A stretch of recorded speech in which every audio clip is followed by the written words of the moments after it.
Bersama saya dan Hai. Saat ini, tahun 2021, bumi kita telah dihuni oleh sekitar 7,5 miliar penduduk dengan 193 negara yang mempunyai keunikan masing-masing. Peradaban kita, peradaban modern, telah mencapai pencapaian yang spektakuler. Kita punya pesawat terbang untuk pergi dari Jakarta ke New York hanya dalam waktu 20 jam. Di mana di peradaban kuno membutuhkan bertahun-tahun atau malah tidak bisa sama sekali. Sekarang kita punya Burj Khalifa sebagai bangunan tertinggi di muka bumi yang sukses dikonstruksi hanya dalam waktu 6 tahun. Berbeda dengan piramida Mesir yang butuh waktu hingga 20-an tahun sampai selesai.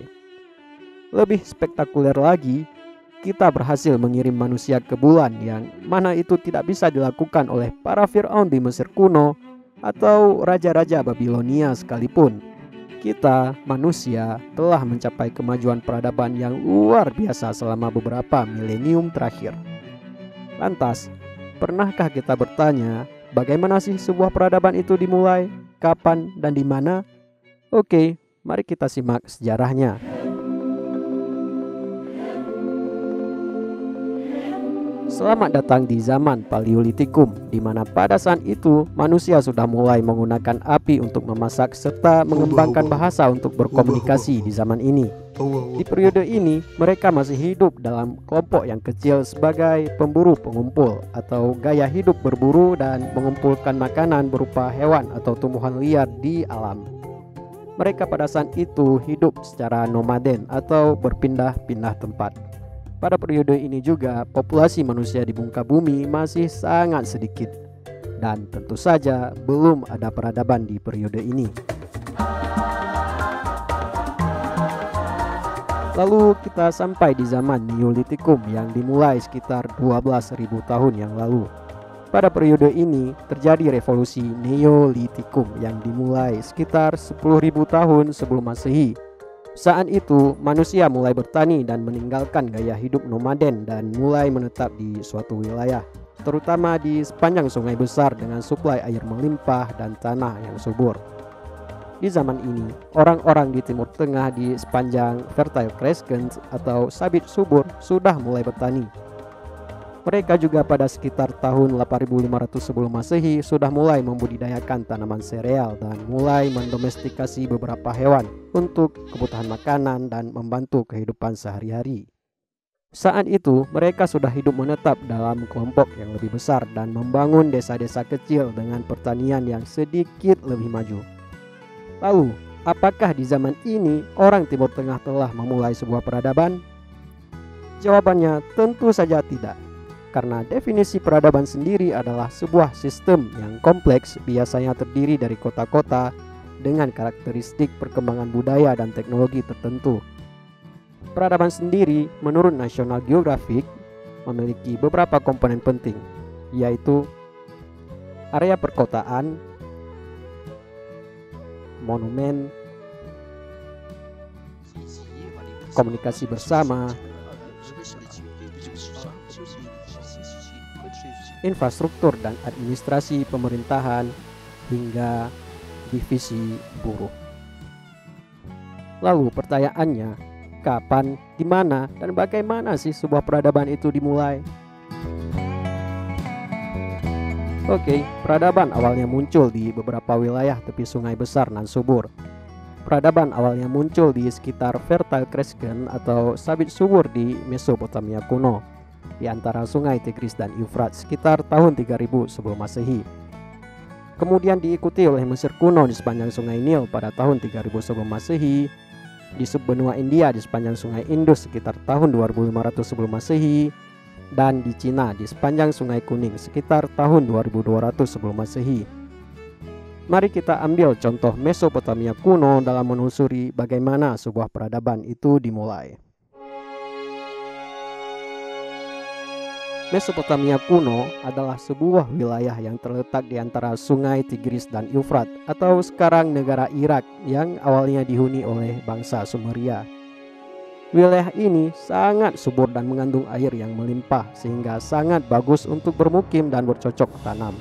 Mereka pun mulai membudidayakan tanaman serta mulai mendomestikasi binatang untuk keperluan makanan dan untuk membantu kehidupan sehari-hari pada tahun 8500 sebelum Masehi.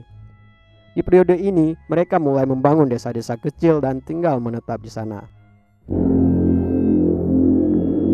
Namun, tinggal di sepanjang sungai yang subur ternyata membuat desa-desa di Mesopotamia kuno seringkali terlibat dalam konflik air.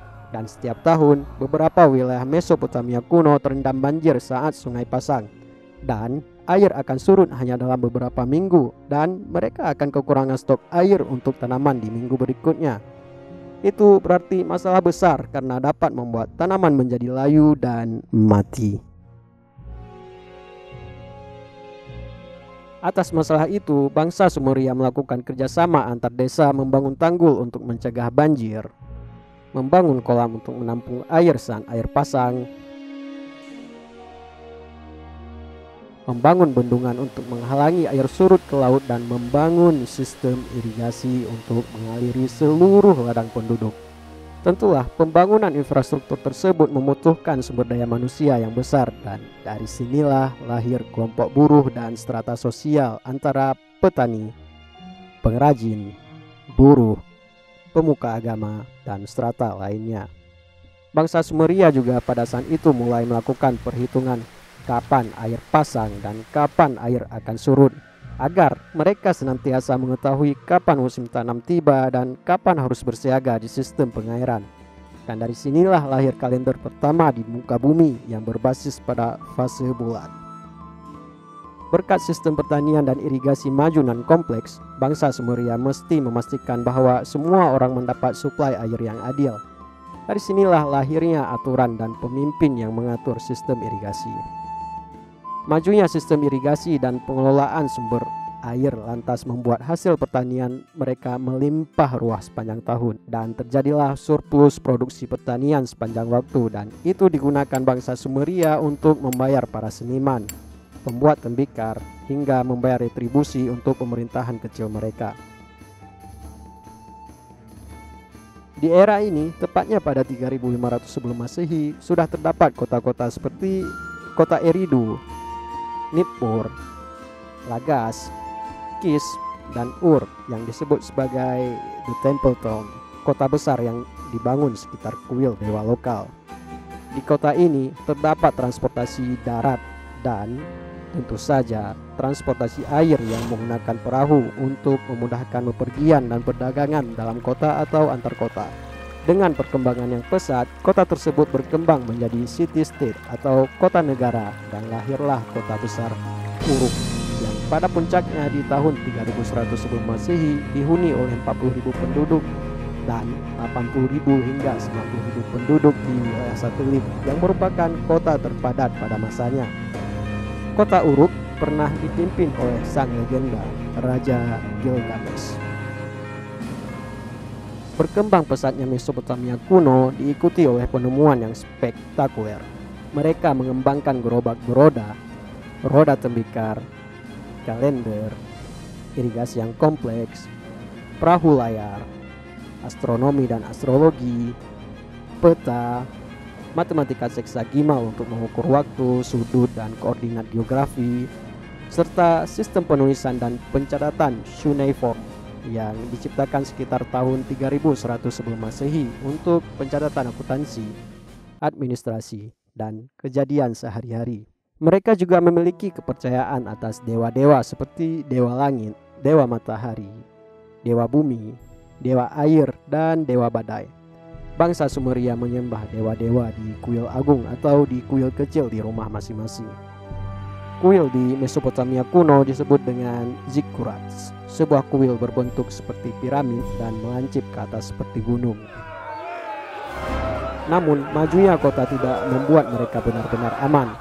Mereka sering kali terlibat perang antar kota yang membuat lahirnya seorang raja yang disebut sebagai Lugals, yang tugasnya untuk memimpin dan memerintah sebuah kota negara. Di sini mereka sudah membangun benteng kota dan pasukan tentara yang besar. Mereka juga menjadi bangsa yang bersatu, berbudaya tunggal, dan sistem pemerintahan terpusat. Pada tahun 2375 sebelum Masehi, hampir seluruh wilayah bangsa Sumeria disatukan oleh Raja Lugal-Zagesi. Mesopotamia kuno juga menjadi wilayah yang diketahui menerapkan undang-undang pertama di dunia. Diketahui Undang-Undang Ur-Nammu yang dibuat sekitar tahun 2100 sebelum Masehi menjadi naskah hukum tertua di dunia. Dan begitulah bagaimana sebuah peradaban dimulai di Mesopotamia kuno pada sekitar tahun 3000 sebelum Masehi. Dimulai dari revolusi Neolitikum hingga menjadi sebuah peradaban yang maju dengan pencapaian yang spektakuler di berbagai bidang. Di Mesir kuno kemudian peradaban muncul beberapa abad setelahnya dengan kota besar mereka Memphis, diikuti oleh India kuno dengan kota besar mereka Mohenjo-Daro, dan kemudian di Cina kuno. Dari saat itu, peradaban terus berkembang pesat. Manusia sepanjang waktu terus membuat pencapaian-pencapaian luar biasa. Dari semula gerobak roda dikembangkan hingga didirikannya perusahaan luar angkasa SpaceX di Amerika Serikat. Umat manusia membuat pencapaian luar biasa. Lalu, apakah peradaban kita, peradaban modern, akan runtuh sebagaimana yang terjadi pada bangsa besar sebelum kita? Well, kita tidak pernah tahu. Ancaman terkadang datang dari jalan yang tak terduga. Okay, thank you guys for watching. See you later.